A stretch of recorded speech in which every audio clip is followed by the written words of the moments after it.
सत्यनाम सतगुरु साहब को बंद की, कबीर बंदी छोड़ की, धनी धर्मदास जी की, गुरुदेव महाराज उपदास जी की, सर्वे संत भक्तों की, सकल हंस को बंद की।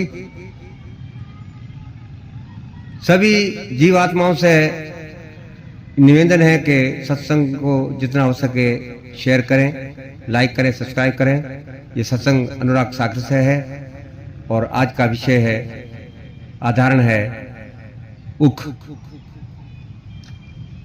उख गन्ने को कहते हैं। चौपाई, और मर्तक भाव सुन ले वो निरख निरख, गरु मग पग दे हो, जैसे उख किसान बनावे, रति रति कर देह कटावे।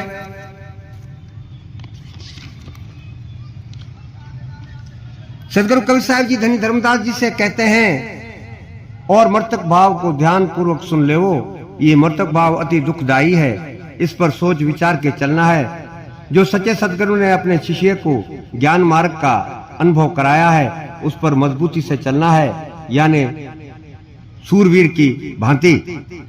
प्रेमी सज्जनों, मर्तक रूप में जिज्ञासु संत साधक एक गन्ने के भांति होता है, जिससे किसान गन्ने को छील छांट कर उगाने के लिए बनाता है और उसके दातरी से छोटे छोटे टुकड़े करके काट देता है।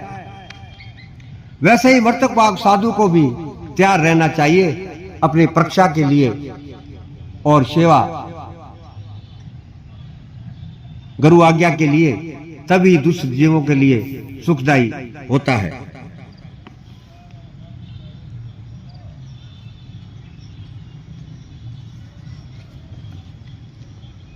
चौपाई में फिर साहब कहते हैं, कुल में पुनी आप पिरावे, पुनी कड़ाई में आप उंडलावे, निजतन दे गुड़ तब होई, बेर ताव दे खांड बिलोही। कटा छिला हुआ गन्ना टुकड़े टुकड़े किया हुआ अपने आप को कुल्लू में पिड़वाता है और ये फिर बार बार कुल्लू में कुचलवाया जाता है, तब इसमें से सारा रस बाहर निकल जाता है और उस पूरे रस को कढ़ाई में उंडेल दिया जाता है और बहुत तेज आग जलाई जाती है। वो अपने आप को इतना उबलवाता है कि पक पक कर गाढ़ा बन जाता है, तब प्रेमी सज्जनों वो गुड़ कहलाता है। ताई माई तापुनी दीना, चीनी तभी कहा मन लीना, चीनी होए बेरो तन जारा, ता तू मिश्र होवे अनुसारा। जिज्ञासु को इसी तरह गुरु आज्ञा में रहना चाहिए, तब जाके कुछ बात बने। प्रेमी सज्जनों, इससे अधिक ताव देकर पकाने से, रगड़ देने से खांड बनाई जाती है और खांड बन जाने के बाद फिर ताव दिया जाता है। इसमें से जो दाना बन जाता है वो चीनी कहलाता है और चीनी बन जाने पर भी उसे नहीं छोड़ा जाता, फिर आंच दी जाती है, तब वो मिश्री बन जाती है। चौपाई, मिश्री तू तब कंद कहावा, कहे कबीर सबके मन भावा, यह विधि तू जो सिखिए होई, गुरु कृपा से जय भवत रही। और फिर से मिश्री को ताव दिया जाता है, तब वो मिश्री कंद कहलाती है और सबके मन भाती है।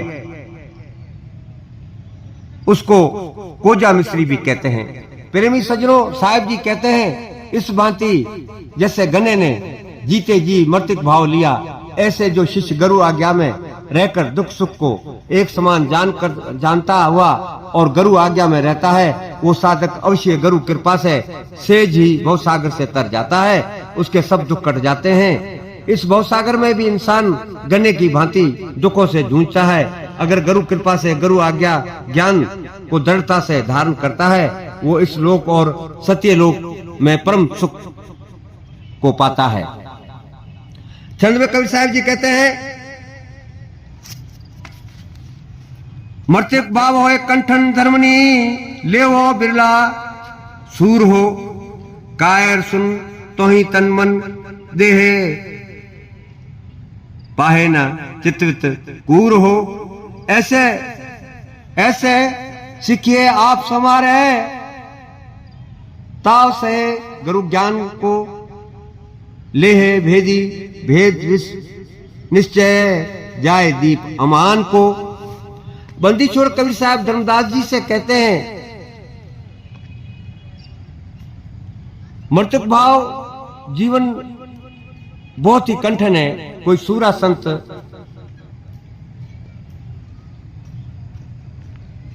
ही इसको पा सकता है। जिस तरह गना सभी दुख सेवन करके संसार को मिठास प्रदान करता है, ठीक है ऐसे ही शरण में आए हुए सिखिए को गुरु ज्ञान की कसौटी पर खुद को अच्छा बनाए, सदा सुख करने वाले परमात्मा के परमार्थी काम करे, सर्वे हित के कार्य करे।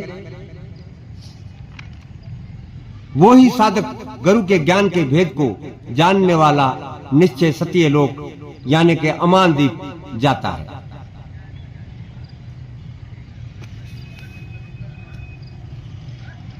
मर्तक ही साधु होता है सोठा, मर्तक को है सो साधु, सो सतगुरु को पावे। मोरे सकल अपाद तासु देव आशा करे। जीवित रहकर मर्तक भाव में जो साधु रहता है वो सतगुरु को पा सकता है। जो जिज्ञासु या साधु संसार एक कर्म मन इंद्रियों के विकार को समाप्त कर देता है, ऐसे उत्तम साधु संत से मनुष्य तो क्या देवता भी अपने कल्याण की आशा करते हैं। साखी में कबीर साहब कहते हैं कि जीवित मृतक होए रहे, तजे सकल की आस, रक्षक सिमरत सतगुरु है, दुख ना पावे दास। खरी कसौटी नाम की, खोटा टिके ना कोय, नाम कसौटी सो टिके जो जीवित मृतक होए। आज की सत्संग यहीं समाप्त करते हैं, कल फिर यहां से सत्संग करेंगे। यहाँ विनोद दास जी का भजन होगा। इसी सत्संग के माध्यम से साय बंदगी सतनाम।